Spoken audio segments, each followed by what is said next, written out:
Satan ne peut rien. Oui, d'accord. Mais comment? Parce que nous sommes sous la couverture de Dieu. Voilà. Ah oui. C'est pour ça qu'il y en a même comment on appelle ça? En parlant de ces versets, ils tombent. Ben oui. C'est facile de dire oui, Satan. Alors, tu penses que Satan, non, Satan, c'est un chérubin protecteur. Si tu n'as pas Dieu qui l'a créé, il te dégomme. Il faut le dire, c'est tout. Il te manipule dans tes pensées. Et tu fais même n'importe quoi. Voilà. C'est ça qu'on doit dire aux gens. Oui, nous sommes plus que vainqueurs. Oui, nous marchons sur les scorpions.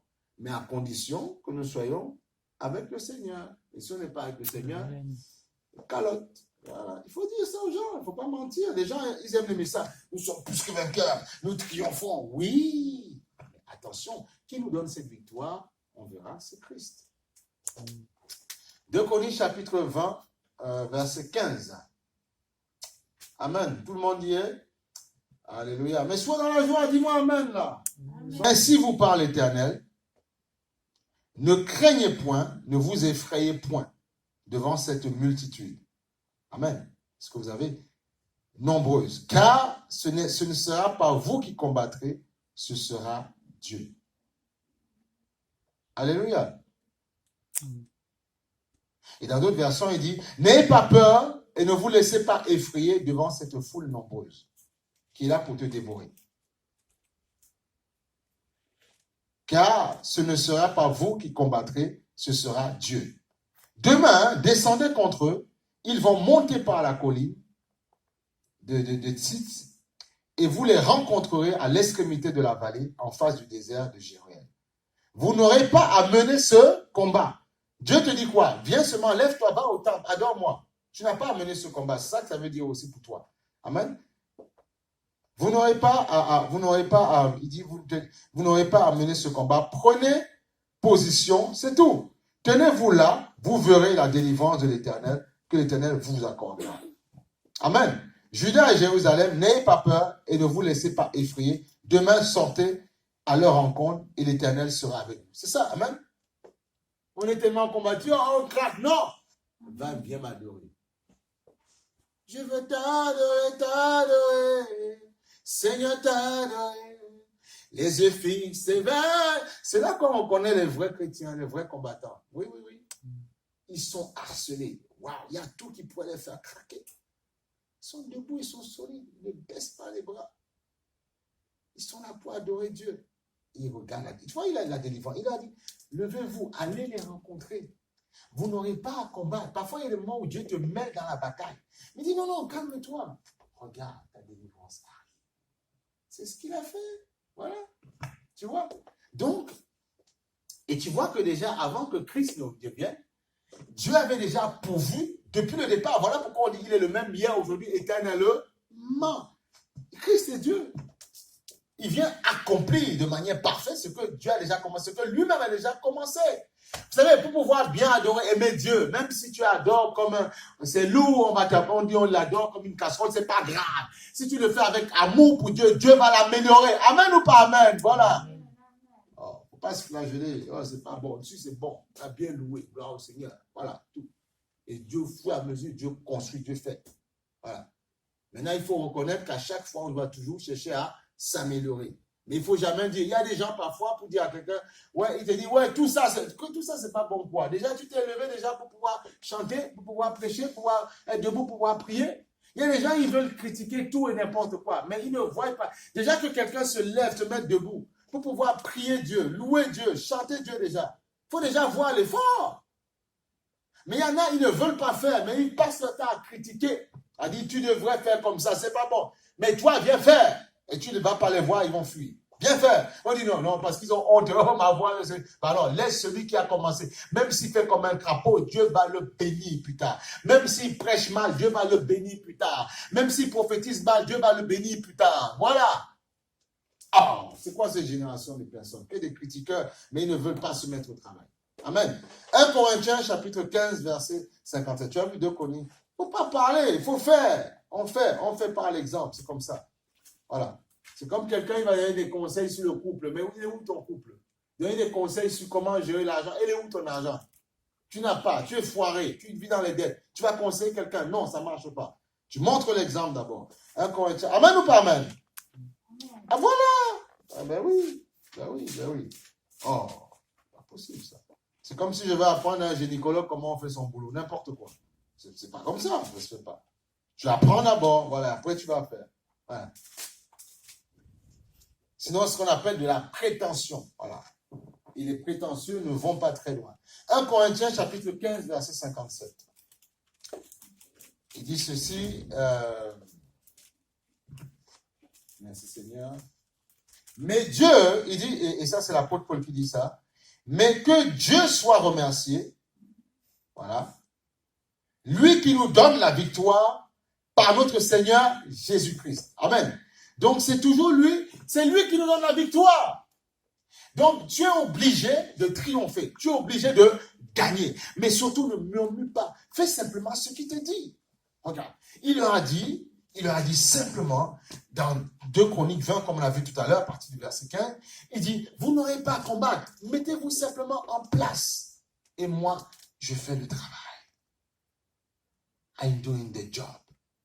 The job is done. C'est moi qui bosse. Et tu vois, dans Corinthiens, il est clair, mais que Dieu, c'est Paul qui dit, mais que Dieu soit remercié au béni, tu vois, lui qui nous donne la victoire par notre Seigneur Jésus-Christ. Voilà. C'est pour ça que ce matin, je veux te fortifier. Il nous donne la victoire en Jésus-Christ. Voilà pourquoi j'aime bien le chant. Les yeux fixés vers toi. J'oublie les problèmes autour de moi. Pour t'adorer. Pourquoi j'oublie les problèmes, les yeux fixés? Ah là là.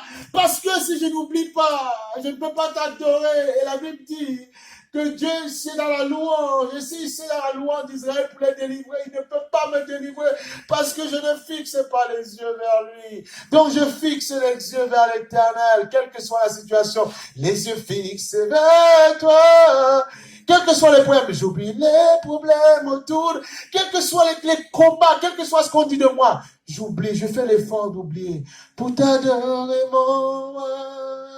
les yeux fixés vers toi, je veux t'adorer, parce qu'en t'adorant, comme ici dans mon adoration, il viendra me délivrer. Alléluia, c'est tout. Oh, pas compliqué. Parfois, les gens chantent. Mais est-ce que tu comprends la profondeur d'un chant? Est-ce que tu comprends la prophétie d'un chant? Est-ce que tu comprends la révélation d'un chant? Il ne faut pas chanter pour chanter. Il faut comprendre ce que ça veut dire derrière. Et là, tu grandis. Ah, c'est ça qu'il faut comprendre. Ah oui.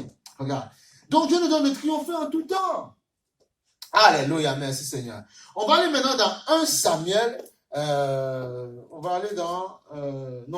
excusez-moi. Romains chapitre 8, verset 37. On le verra la semaine prochaine. On est en train vraiment de parler sur une série. Le combat ne t'appartient pas. Le combat appartient à l'Éternel. C'est une série. Tout le mois d'août, on va creuser. On va creuser dedans. Alléluia. Et si vraiment après ça, tu ne comprends pas. Après ça, tu pleures, tu murmures, tu ronchonnes.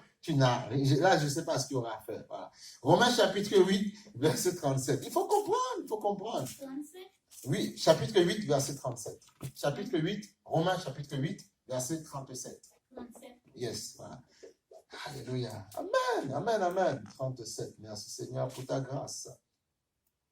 Il dit, et il parlait en fait au départ de tous les problèmes qu'il avait, tu vois, l'apôtre Paul. Et on va même aller, excusez-moi, pour mettre dans le contexte, légèrement dans le 35, hein, légèrement, c'est pour remettre un petit peu dans le contexte. Il dit, qui nous séparera, amen, de l'amour de Christ? Serait la détresse? Non. L'angoisse? Non. La persécution? Non. La faim? Non. Le dénuement? Non. Le danger ou l'épée? Non. De fait, il est écrit, c'est à cause de toi qu'on nous met à mort à longueur de journée, qu'on nous considère comme des brebis destinées à la boucherie. C'est à cause de toi, pas. C'est toi, Seigneur, défends-moi. C'est à cause de toi, parce que je prêche, parce que c'est pour ça qu'on me combat, parce que je me suis levé. J'ai eu le toupet de me lever, Seigneur, c'est pas ma faute, c'est toi. Il dit, au contraire, dans tout cela, nous sommes plus que vainqueurs. We are a conqueror. Alléluia. Grâce à celui qui nous a aimés. En effet, j'ai l'assurance que Malébo Sekeleba, que ni la mort, ni la vie, ni les anges, ni les dominations, les démons, alléluia, ni le présent, ni l'avenir, ni les puissances, ni les hauteurs, ni la profondeur, ni aucune créature, voilà, qu'elle soit marine, sirène des eaux, n'importe quoi, qu'elle soit en l'air, qu'elle soit sous, qu'elle soit dans l'eau en train de se pavaner, ni aucune créature ne pourra nous séparer de l'amour de Dieu manifesté en Jésus-Christ, notre Seigneur. Tu vois? Et si on revient dans le 37, donc au contraire, dans tout cela, nous sommes plus que vainqueurs grâce à celui qui nous a aimés. The one who loves us. Alléluia. Nous sommes plus que vainqueurs. Voilà. Donc, nous ne sommes pas vainqueurs à cause de notre mindset, à cause de notre intelligence. Le Seigneur renouvelle notre mindset, notre intelligence, afin que nous nous alignions sur lui et qu'il nous donne la victoire, de victory. Alléluia. Gloire soit Dieu, Seigneur. Le diable voulait taire, il ne peut pas taire le zèle jamais de la vie. No way. On le brise, on le ratatine, on le décapite au nom de Jésus. C'est lui qui pousse ces gens à décapiter là, dans le monde entier. Mais lui, on l'attrape, on le décapite spirituellement. On le met un peu hors d'état de nuit. Parce que nous avons le feu dans notre langue. Il faut saisir le feu que vous avez. Amen. Les yeux fixés vers toi. Il faut aimer Dieu, les jeunes là, les enfants. Il faut aimer le Seigneur. Hein. Il faut aimer Jésus. Il ne faut pas faire les malins, pas faire les coquins. Aimer Jésus. Amen. Il faut aimer Dieu. Alléluia. Il faut aimer Dieu. Voilà. Tu vois, il dit, dans toutes ces choses, nous sommes plus que vainqueurs par celui qui nous a aimés. Alléluia. Amen. On va aller dans 1 Jean 5, 4. Alléluia. 1 Jean, chapitre 5, verset 4. 1 Jean, chapitre 5, verset 4. 1 Jean, chapitre 5, verset 4. Merci Seigneur pour ta grâce. 1 Jean, chapitre 5, verset 4. Et là se pose la question, est-ce que tu es né de Dieu ou pas né de Dieu? Si tu ne comprends pas ça, si tu ne saisis pas, c'est que tu n'es pas né de Dieu et tu dois naître de nouveau, comme Dieu avait dit à Nicolas. Même ceux qui disent avoir connu Dieu, même ceux qui prennent la Sainte Seine, parfois on doit leur poser la question, est-ce que tu es vraiment né de nouveau, toi? Oui, mais bien sûr, j'ai pris le baptême. Oui, mais bien sûr, je prends... Ah bon? Est-ce que tu es sûr de toi? Est-ce que ce n'est pas une douche que tu as pris? Est-ce que tu es sûr de toi? Comment? 1 Jean. C'est bon, vous avez le chapitre? C'est ça, 4, voilà, verset 4. Est-ce que tu es sûr de toi? Est-ce que quand tu prends le pain, quand tu bois est-ce que tu es sûr vraiment que tu le fais par tradition ou tu le fais pour montrer que non, mais il ne faut pas qu'on dise que si je ne le prends pas, j'ai un problème dans mon cœur, ou est-ce que tu le fais de manière traditionnelle? Ok, tu le fais pourquoi? Parce que tu dois savoir qui tu es. Et la Sainte Seine, il y a une puissance qui est transférée là-dedans. Alléluia, Malébo. J'aime quand il revêt ma voix comme ça, il me fortifie comme ça, parce que je sais que je suis en train de mener un combat à cet instant. Alléluia. Et je suis en train de briser le camp des ténèbres. Alléluia, c'est que les ballots, ça. Tu vois? Voilà, merci, amen. On est dynamique, stoïque pour le Seigneur.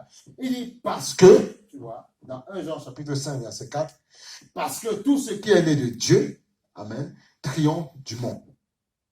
Et la victoire qui triomphe du monde, c'est notre foi. Mais foi en qui? En qui? En Christ. Alléluia.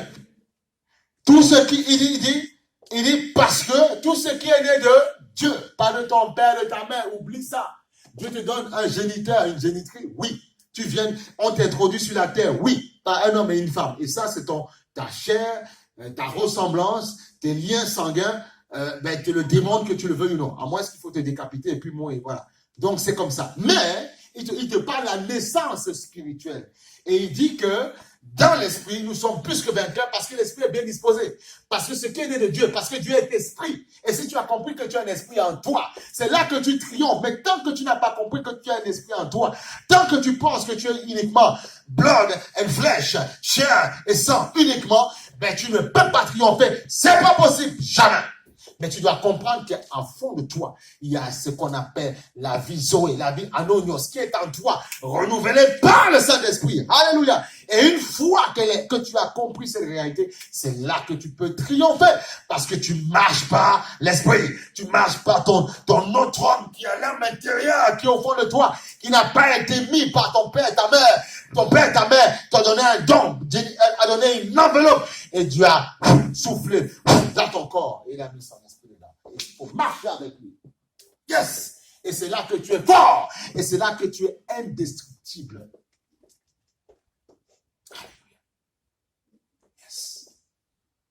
ce qui est né de Dieu. Si tu as dit né de mon père, ma mère, oui, mais c'est toi qu'on voit. À la crèche, comment à l'hôpital, toi et moi, on a fait, on est sorti. Voilà. Ça, c'est le père, la mère.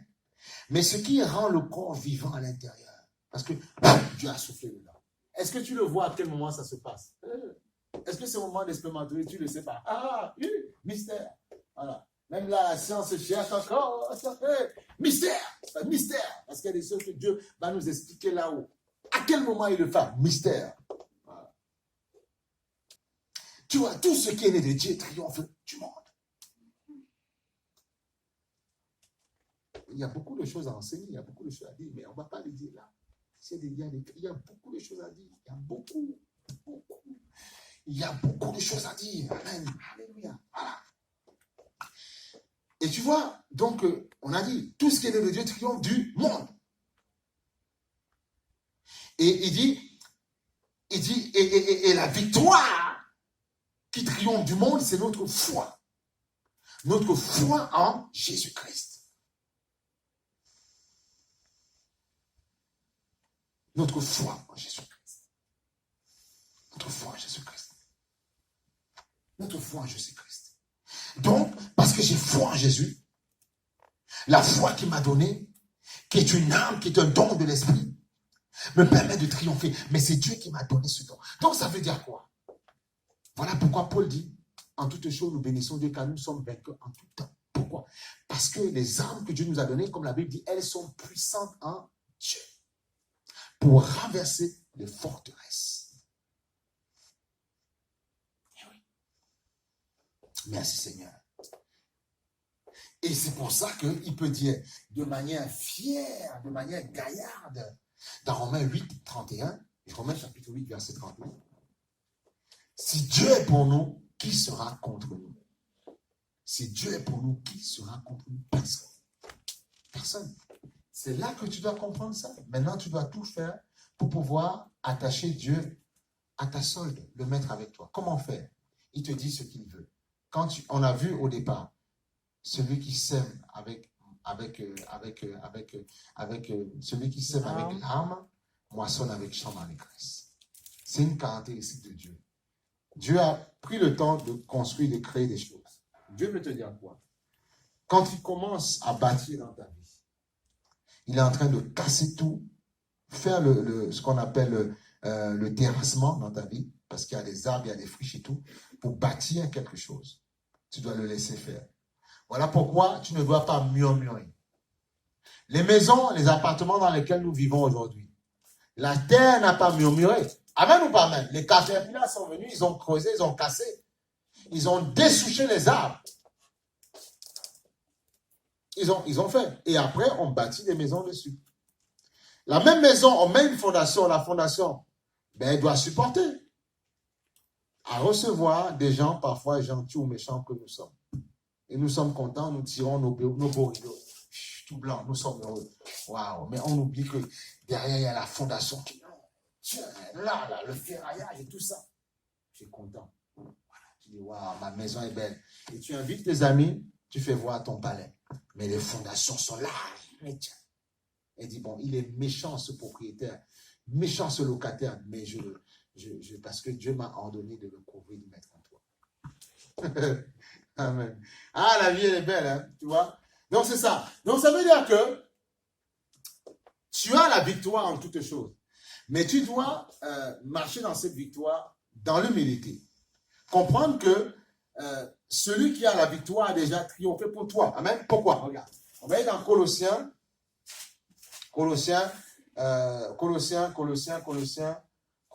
chapitre 2, verset 13. Chapitre 2, verset 13. Alléluia, je suis en train de te donner la force. Ne me regarde pas moi, regarde, il faut regarder à Dieu. Oui, il faut puiser dans le Seigneur. Je suis là pour te former, te faire grandir. Voilà. Pour que tu puisses être un bon équipier, une bonne équipière, et qu'ensemble on puisse aller au combat. Il faut que tu me suives. Je n'ai pas envie de mourir et puis ne pas te faire rentrer dans certaines dimensions, non.